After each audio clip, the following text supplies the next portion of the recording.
Jammu Kashmir IT hub बनता हुआ दिखाई दे रहा है। 100+ आईटी इंजीनियर्स की कंपनी है जम्मू कश्मीर में। हम देख रहे हैं कि मुख्तलिफ ममालिक जो हैं वो पाकिस्तान के लिए ट्रैवल एडवाइजरीज जारी कर रहे हैं। Governor, what is the governor talking about? ये गोल्ड और फाइनेंस छोड़े, ये तो व्हीट और ग्राम और राइस और हर चीज की कमी आ रही है। अगर हम देखें तो आईपीएल 2023 जो होने जा रहा है उसकी ऑक्शन के लिए तकरीबन 21 प्लेयर्स जो हैं वो जम्मू कश्मीर से सेलेक्ट किए गए और लोग काफी नाराज है क्योंकि गिलगित बल्तिस्तान वहां पर भी जो है ये डीएचए बनाने जा रहे हैं। वहां के लोग काफी नाराज हैं। वो कह रहे हैं कि जी हमारी जमीनें जो है, हमारे घर जो हैं, उनमें से हमें कह रहे हैं निकलो, डीएचए बनाना है। दुबई के एक शेख हैं जो कि योगी स्वामी जी के सामने आते हुए आने से पहले स्टेज में आकर कहते हैं जय श्री राम का नारा लगाते हैं। गाइस, जय श्री राम।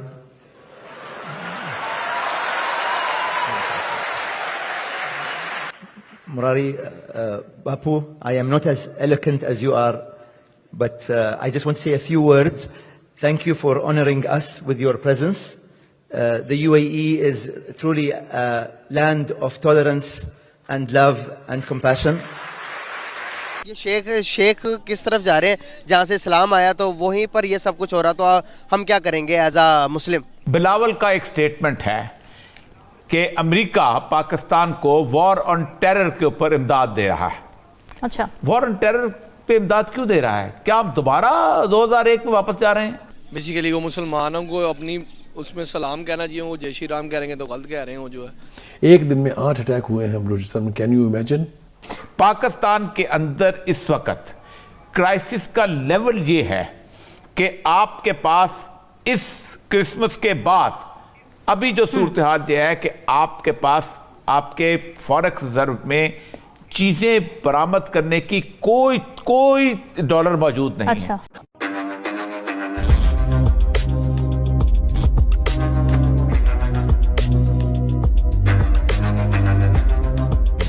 नमस्कार दोस्तों, इस वीडियो में आप देखोगे किस तरह से भारत पाकिस्तान का हर एक प्रोपेगेंडा को झुठलाता हुआ आगे की ओर बढ़ रहा है। जहां दोस्तों पाकिस्तान हमेशा से पूरी इंटरनेशनल कम्युनिटी को कहता है कि भारत कश्मीर की जनता पर अत्याचार कर रहा है और उन्हें इक्वल राइट्स नहीं दे रहा है। लेकिन दोस्तों अब भारत के 100 नौजवान मिलकर के कश्मीर में एक आईटी स्टार्टअप इस्टेब्लिश किया है, जिसके बाद से अब कश्मीर भी भारत की तरह आईटी सेक्टर में काफी ज्यादा फॉरेन इनकम कमा सकेगा और अब कश्मीर भी भारत के अन्य राज्यों की तरह सशक्त और समृद्ध बन पाएगा। और दोस्तों पाकिस्तान का दूसरा प्रोपेगेंडा हमेशा से है कि पाकिस्तान एक मुसलमान देश है और सभी अन्य मुसलमानों को पाकिस्तान को सपोर्ट करना चाहिए। लेकिन दोस्तों अब एक और नया वीडियो हम सबके सामने आया है, जिसमें एक दुबई के शेख एक इवेंट के दौरान स्टेज पर जय श्री राम का नारा लगा रहे हैं। तो चलिए दोस्तों आगे इस वीडियो को देखते हैं। सर एक अरबी हैं जो कि हिंदुओं के एक महफिल में जाते हैं, तो वहाँ पर हिंदुओं का एक बहुत बड़ा जो सा उनका एक स्वामी जी होते हैं, तो उनको रिप्रेजेंट करते हुए कुछ बात करते हैं। वो आप सुनिएगा, उसके बाद आप अपना पॉइंट ऑफ व्यू दीजिएगा, क्या ये शेख जो कर रहे हैं सही है या गलत है? गलत कर रहे हैं। मुसलमानों को ये कहना ही नहीं चाहिए जाके जो कहते उधर जो है जो भी कर रहे हैं गलत कर रहे हैं। बेसिकली वो मुसलमानों को अपनी उसमें सलाम कहना चाहिए, वो जय श्री राम कह रहे हैं तो गलत कह रहे हैं। वो जो है शेख साहब को ये गलत कहा, उन्होंने नहीं कहना चाहिए था। जो है मतलब कि मुसलमानों का ये नहीं कहना चाहिए। जारी बात है, उनका जब कलमा पड़ा हुआ तो उसको जो क्या कहते हैं उसकी इज्जत भी रखनी चाहिए, लाज भी रखनी चाहिए बंदे को। जो है ये शेख किस तरफ जा रहे हैं? जहाँ से इस्लाम आया तो वहीं पर ये सब कुछ हो रहा, तो हम क्या करेंगे एज अ मुस्लिम?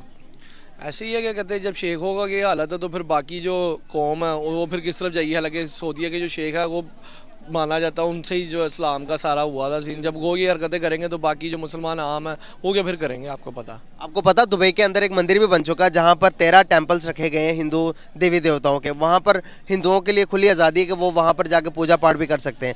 क्या समझते हैं हम, ये सही है या गलत है? गलत है, होना ही नहीं चाहिए ये।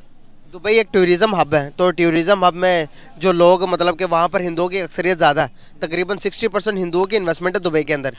तो वहाँ पर अक्सरियत को देखते हुए उन्होंने मंदिर बनाया, तो मंदिर बनाना कोई गलत बात है या सही बात है? गलत है, क्योंकि जिस आप देखें ना इंडिया में भी मस्जिदें हैं, क्या कहते हैं कि आपको पता है इंडियन में भी जहाँ है उधर भी 60 से 70% जो मुसलमान ही रहता है। आपको पता है ईद भी बनती है वहाँ पर, जो क्या कहते हैं, और दिवाली वगैरह भी बनती है। मगर ये कि इन लोगों को तो नहीं बनाना चाहिए, कहते हैं उनके लिए जो बना रहे हैं मंदिर मुंदिर, तो फिर उनमें इनमें फ़र्क क्या रह जाएगा। इनको बनाने नहीं देना चाहिए, इनको खुद नहीं बनाना चाहिए या बनाने नहीं देना चाहिए। इनको बनाने भी देना नहीं चाहिए और ख़ुद भी नहीं बनाना चाहिए। तो फिर ये नाम की मुसलमान हुए ना। फिर अगर जब उनके आप मंदिर के भगवानों को ला के इधर पूजा करवाएंगे तो फिर बाकी रह ही क्या गया। और लोग काफी नाराज है क्योंकि गिलगित बल्तिस्तान वहां पर भी जो है ये डीएचए बनाने जा रहे हैं। वहां के लोग काफी नाराज हैं। वो कह रहे हैं कि जी हमारी जमीनें जो है, हमारे घर जो है, उनमें से हमें कह रहे हैं निकलो, डीएचए बनाना है।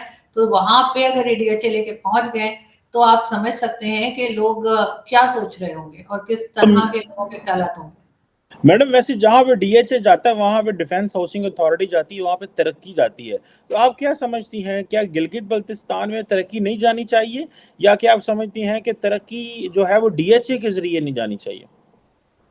सर डीएचए के जरिए नहीं जानी चाहिए। क्यों? अगर तरक्की करनी भी है तो वो जो आम सिविलियन इदारे हैं उनका काम है। ये तो कब्जा ग्रुप है। ये कौन सी तरक्की लेकर आते हैं सर। इन्होंने तो बस जो लोग वहां पे मौजूद हैं, जिनके बारे में मतलब मैं सुन रही हूँ, मुझे जो न्यूज आ रही है वो यही है कि वो लोग कह रहे हैं कि जी हम जगह नहीं खाली कर रहे और हमें कहा जा रहा है कि जी निकलो यहाँ से, हमने डीएचए बनाना है। ये तो वो मलिक रियाज वाला काम हो गया ना। ये तो लैंड माफिया वाला काम है कि किसी की मर्जी नहीं है, आप उसको उसके घर से निकाल कर और उसको कह रहे हैं कि जी निकलो यहाँ से, हमने डीएचए बनाना है। ये तो कोई तरीका नहीं है। और इससे पहले भी आपने देखा था मुल्तान में भी किस तरह से बेदर्दी के साथ वो आम के जो दरख्त थे वो काटे गए थे और उसकी बहुत पिक्चर्स आई थी, बहुत वीडियोस आई थी। और इस तरह से आप नुकसान करके यानी कि दरख्तों को काट रहे बुरी तरह से, अपना डीएचए बनाते जा रहे हैं। मतलब ऐसा लगता है कि एक दिन पाकिस्तान में सिर्फ डीएचए ही रह जाएगा, बाकी पूरा जो कुछ रहे वो खत्म हो जाएगा। हर जगह सिर्फ डीएचए होगा।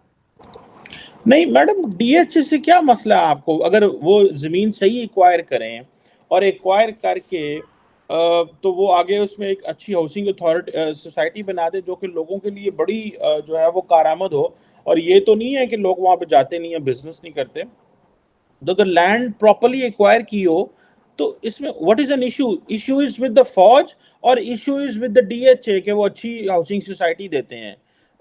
ये भी तो एक सवाल है ना सर। हाउसिंग सोसाइटी देना इनका काम नहीं है और आप खुद जानते हैं कि वहां पे कितने महंगे घर होते हैं, आम आदमी नहीं अफोर्ड कर सकता। और इसी तरह से पूरे में कब्जा करते जा रहे हैं हर चीज। इसका मतलब है कि फौज के अंडर जा रही है सारी जमीन, जो थोड़ी बहुत रह गई है, बाकी तो हमने चाइना को दे दी, जो थोड़ी बहुत रह गई है उसके ऊपर ये हाउसिंग स्कीम्स बनाते चले जा रहे हैं। इनका काम क्या हाउसिंग स्कीम बनाना है। ये जाके पकड़े ना जो टीटीपी वाले हैं, उनको कंट्रोल करें। और पाकिस्तान में जिस किस्म के ब्लास्ट हो रहे हैं, जिस किस्म के यहाँ पर एक माहौल बना हुआ है, चाहे वो केपी के हो, अब तो इस्लामाबाद तक में वो पहुंच गए हैं। और यहाँ पे भी कहा जा रहा है, हाईलाइट करने का क्या मतलब है? इसका मतलब यही है कि ये समझ रहे हैं कि मजीद अटैक्स होंगे। इनका काम ये है या ये बैठ के डीएचए बनाते रहते हैं? लेकिन खैर इनकी अकेले की भी नहीं है, इसमें पॉलिटिशियंस भी शामिल हैं और वो भी सिर्फ कुर्सी खेल रहे हैं। इमरान खान कहते हैं जी आप इलेक्शंस करवाएं, दूसरी पार्टी कहती है हम नहीं करवाएंगे। और बिलावल भुट्टो अपने सैर सपाटे में लगे हुए हैं और उनका कहना है कि जी सारे खर्चे मैं उठा रहा हूँ अपने जो भी फॉरेन टूर। लेकिन इस वक्त पाकिस्तान का मसला जो है वो सिक्योरिटी है। और यहाँ पर अगर इस किस्म के ब्लास्ट दोबारा से शुरू हो गए जो एक जमाने में हुआ करते थे, आपको याद होगा, आप तो खैर बहुत छोटे होंगे, मैंने देखे थे, तो वो आपको याद होगा कि उस किस्म के जो ब्लास्ट होते थे पाकिस्तान में 2008 और उसके बाद के, तो वहां पर सर मेरा ख्याल है कि अगर वही शुरू हुआ तो फिर दोबारा से सब कंपनीज अगर कोई आने की सोच भी रहा होगा पाकिस्तान में कि इन्वेस्टमेंट करें या कुछ कोई काम हो, इकोनॉमी को संभाला जाए, वो भाग जाएंगे। अभी यहाँ पर क्रिकेट टीम भी आई हुई है न्यूजीलैंड की, वो भी किस माहौल में खेल रहे होंगे बेचारे, वो तो डर ही गए होंगे कि क्या हो रहा है। हालांकि अभी ये चीज इस्लामाबाद तक ही पहुंची है, लेकिन क्या पता कब कराची पहुंचे, क्योंकि बलूचिस्तान कोयटा से तो कराची नजदीक है। तो इस किस्म का अगर आप माहौल बनाएंगे और कंट्रोल नहीं करेंगे तो उसके बाद पाकिस्तान का वही हाल होगा कि ना पैसा है ना कुछ है। और उसके बाद सब लोग यही कहेंगे कि बिल्कुल बेकार हो गए हैं और फेल्ड स्टेट और क्या कुछ कहा जाएगा। तो उससे बचने के लिए इनको अभी से उसके ऊपर थोड़ा सा काम करना चाहिए, थोड़ी सी इंपॉर्टेंस देनी चाहिए। बाद में मतलब ये अपना जो खाने कमाने वाली चीजें हैं या प्लॉट श्लॉट है तो बाद में भी होते रहेंगे।